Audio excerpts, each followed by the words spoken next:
Today, we will discuss Chapter 3, and Chapter 3 is all about information systems, organization, and strategy. Now, in today's lesson, there are three key areas that I'm gonna be discussing today. First, we have the features of organizations that managers need to know about to build and use information systems successfully. Second, we will be discussing as well the impacts on information systems on organization. And finally, we will also be tackling about the Porter's competitive forces model, value chain models, synergies, core competencies, and network economics, which help companies develop competitive strategies using information system. Now, in order for us to get started, let us discuss the first key area of our lesson, which would be the features of organizations that managers need to know about to build and use information systems successfully. Now, take note that information systems and organizations influence one another. Having said that, information systems are built by managers to serve the interest of the business firm. At the same time, the organization must be aware of and open to the influence of information systems to benefit from new technologies. The interaction between information technology and organizations is complex and is influenced by many mediating factors, including the organization structure, the business processes, the politics, culture, surrounding environment, and management decisions. As you can see in Figure 3.1, now, Figure 3.1 presents two-way relationship between organizations and information technology. Now, for us to better understand what an organization is, then let us first discuss our key subtopic, which is the organization.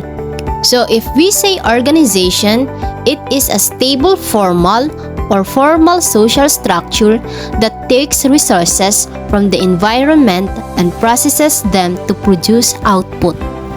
And as you can see in Figure 3.2, it shows the technical microeconomic definition of the organization. And as you can notice, this technical definition focuses on three elements of an organization. Capital and labor are primary production factors provided by the environment. The organization or the firm transforms these inputs into products and services in a production function. The products and services are then consumed by environments in return for supply inputs. An organization is more stable than an informal group, such as a group of friends that meets every Friday for lunch in terms of longevity and routines. Organizations are formal legal entities with internal rules and procedures that must abide by laws. And therefore, organizations are also social structures because they are a collection of social elements. Much as a machine has a structure, a particular arrangement of bulbs, horns, shafts, and other parts. Now, this definition of organization is powerful and simple, but it is not very descriptive or even predictive of real-world organizations. So, a more realistic behavioral definition of an organization is a collection of rights, privileges, obligations, and responsibilities delicately balanced over a period of time through conflict and conflict resolution. As you can see in Figure 3.3, it shows the behavioral view of organizations. Now, in this behavioral view of the firm, people who work in organizations actually develop customary ways of working.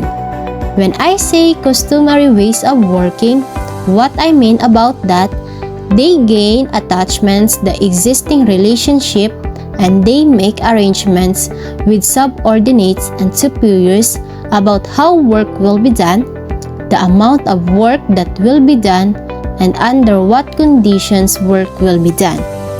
And take note, the most of these arrangements and feelings are not discussed in any formal rule book. Now the question is, how do these definitions of organizations related to information system then? Well, a technical view of organizations encourages us to focus on how inputs are combined to create outputs when technology changes are introduced in the company. Now the firm is seen as infinitely malleable, with capital and labor substituting for each other quite easily. But the more realistic behavior definition of organization suggests that building a new information systems or rebuilding old ones involves much more than a technical arrangement of machines or workers, that some information systems change the organizational balance of rights, privileges, obligations, responsibilities, and feelings that have been established over a long period of time. Now, changing these elements can take a very long time, be very disruptive, and requires more resources to support training and learning. Alright, now the next key subtopic that I'm gonna be discussing today, that would be the features of organization. At this point, we have to bear in mind that all organizations, especially modern organizations, share certain characteristics. They are bureaucracy with clear-cut divisions of labor and specialization. Organizations arrange specialists in a hierarchy of authority in which everyone is accountable to someone, and authority is limited to specific actions governed by abstract rules or procedures. Now, these rules create a system of impartial and universal decision-making. Organizations try to hire and promote employees on the basis of technical qualifications and professionalism, not personal collection. Now, as you can see, the organization is devoted to the principle of efficiency, which is maximizing output using limited inputs. Okay, so that's the principle of efficiency. And other features of organizations include routine business processes, organizational culture, organizational politics, organizational environments, organizational structure, and other organizational features or goals, constituencies, and leadership styles. All of these features affect the kind of information systems used by the organization. Now, for us to better understand each of these features of organizations, let us discuss them one by one, starting with routine business processes. Now, if we say routine business processes here, we need to be reminded that all organizations, including business firms, become very efficient over time because individuals in the firm develop routines for producing goods and services. And diffusing routines, they are sometimes called as standard operating procedures or the SOP. Precise rules, procedures, and practices that have been developed to cope with virtually all expected situations. This means that as employees learn these routines, they become highly productive and efficient, and the firm can reduce its cost over time as efficiency increases. Alright, so those are routine business processes. Now moving on, the next feature of organization, that would be organizational politics. So what do we mean by organizational politics? As you may know, people in organizations occupy different specialties, concerns, and perspectives. As a result, they naturally have divergent viewpoints about how resources, rewards, and punishments should be distributed. In fact, these differences matter to both managers and employees, and they result in political struggle for resources, competition, and conflict within every organization. So if recent political resistance, it is one of the great difficulties of bringing about organizational change, especially the development of new information system. And having said that, we cannot deny the fact that virtually all large information systems investment by a firm that bring about significant changes in strategy, business objectives, business processes, and procedures become politically charged events, and managers who know how to work with the politics of an organization will be more successful than less skilled managers in implementing new information system. Another feature of the organization is what we call the organizational culture. Organizational culture that all organizations have syllables and questioned by the members, assumptions that define their goals and products. So if we say organizational culture, this encompasses the set of assumptions about what products the organization should produce, how it should produce, where and for whom. Now generally, these cultural assumptions are taken totally for granted and are really publicly announced or discussed. Business processes, which is the actual way business firms produce value, are usually ensconced in the organization's culture. The next feature of an organization is what we call organizational environments. If we say organizational environment, organizations reside in environments from which they draw resources and to which they supply goods and services. Organizations and environments have a reciprocal relationship. What I mean about organizations' environments have a reciprocal relationship is that on the other hand, organizations are open to and dependent on the social and physical environment that surrounds them. Without financial and human resources, people willing to work reliably and consistently for a set wage or revenue from customers' organizations could not exist. On the other hand, organizations must respond to legislative and other requirements imposed by government as well as the actions of customers and competitors, and also organizations can influence their environment. Now, as you can see in figure 3.5, it illustrates the role of information systems in helping organizations perceive changes in their environment, and also in helping organizations act on their environment's. Information systems are key instruments for environmental scanning or helping managers identify external changes that might require an organizational response. Another feature of an organization that would be organizational structure. Now take note that all organizations have a structure or shape. So what I mean about having a structure or shape is that organization structure or shape depends on the size of organization, whether it is a small scale, medium scale, or large scale organization. And aside from that, the organization structure or shape may also depend on the type of business they are in. If they are a manufacturing type of business, a merchandising type of business, or a service type of business.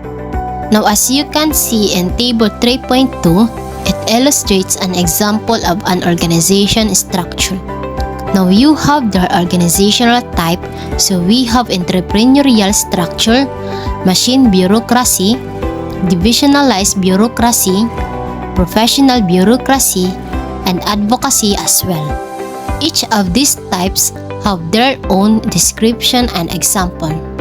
So in regards to entrepreneurial structure, it is a young small firm in a fast-changing environment, and it has a simple structure and is managed by an entrepreneur serving as its single chief executive officer. Examples of the entrepreneurial structure type of organization are those small startup businesses. Another example would be machine bureaucracy. Now, this is a large bureaucracy existing in a slowly changing environment, producing standard products. It is dominated by the essentialized management team and centralized decision making. And examples of this type of organization are mid-sized manufacturing firm or medium-scale organizations. Now, this being said, the kind of information system you find in a business firm and the nature of problems with these systems often reflect the type of organizational structure. For instance, in a professional bureaucracy, such as a hospital, it is not unusual to find parallel patient record systems operated by the administration, another by doctors, and another by other professional staff such as nurses and social workers. In small and tribunal firms, you will often find poorly designed systems developed in a rush that often quickly outgrow their usefulness. On the other hand, in huge multiple divisional firms operating in hundreds of locations, you will often find there is not a single integrated information system, but instead, each local or each division has its own set of information system. Now, organizations have goals and use different means to achieve them. And first goal, there would be some organizations have coercive goals. For example, present others have utilitarian goals such as businesses. And still others have normative goals such as universities and religious groups as well. On the other hand, organizations also serve different groups or have different constituencies, some primarily benefiting their members, other benefiting clients, stakeholders, or the public. Now, the nature of leadership differs greatly from one organization to another. Some organizations may be more democratic or authoritarian than others. Another way organizations differ is by the tasks they perform and the technology they use. Now, some organizations perform primarily routine tasks that can be reduced to formal rules that require little judgment, such as manufacturing auto parts, whereas others, such as consulting firms, work primarily with non-routine tasks. The next key area that we're gonna be discussing now, though, would be the impacts of information systems on organizations. Now, take note, information systems have become integral online interactive tools deeply involved in a minute-to-minute operations and decision-making of large organizations. In fact, over the past decades, information systems have fundamentally altered the economics of organizations and greatly increased the possibilities for organizing work. Theories and concepts from economics and sociology help us understand the changes brought about by information technology. At this point, let us discuss the economic impact of information systems on organization. Now, as you can see, from the point of view of economics, information technology changes both the relative cost of capital and the cost of information. So what do we mean by this? About information systems, technology can be viewed as factor of production that can be substitute to traditional capital and labor. So as the cost of information technology decreases, it is substitute for labor, which historically has been a rising cost. And therefore, informational technology should result in a decline in the number of middle managers and clerical workers as information technology substitutes for their labor. And other economic impact, as the cost of information technology decreases, it also substitutes for other forms of capital such as buildings and machinery, which remain relatively expensive. We should expect managers to increase their investments in information technology because its declining cost relative to other capital investments. And finally, information technology also affects the cost and quality of information and changes the economics of information. Now here in information technology helps firms contract in size because it can reduce transaction costs. What do we mean by transaction cost? If we say a transaction cost, they are the costs incurred firm buys on the marketplace what it cannot make itself. So according to the transaction cost theory, firms and individuals seek to economize on transaction costs much as they do on production costs. So using markets is expensive because of costs such as locating and communicating with distant suppliers, monitoring contract compliance, buying insurance, obtaining information on products, and so forth. Traditionally, firms have tried to reduce transaction costs through vertical integration by getting bigger, hiring more employees, and buying their own suppliers and distributors as both General Motors and Ford used to do. And on another subtopic, organization and behavioral impacts, her theories is based on the sociology of complex organizations, also provides some understanding about how and why firms change with the implementation of new information technology application. Now, as you can see, organizations and behavioral impacts include information technology flattens organization, post-industrial organizations, and understanding organizational resistance to change. Now, in order for us to better understand each of these organization and behavioral impacts, let us discuss them one by one, starting with IT flattens organization.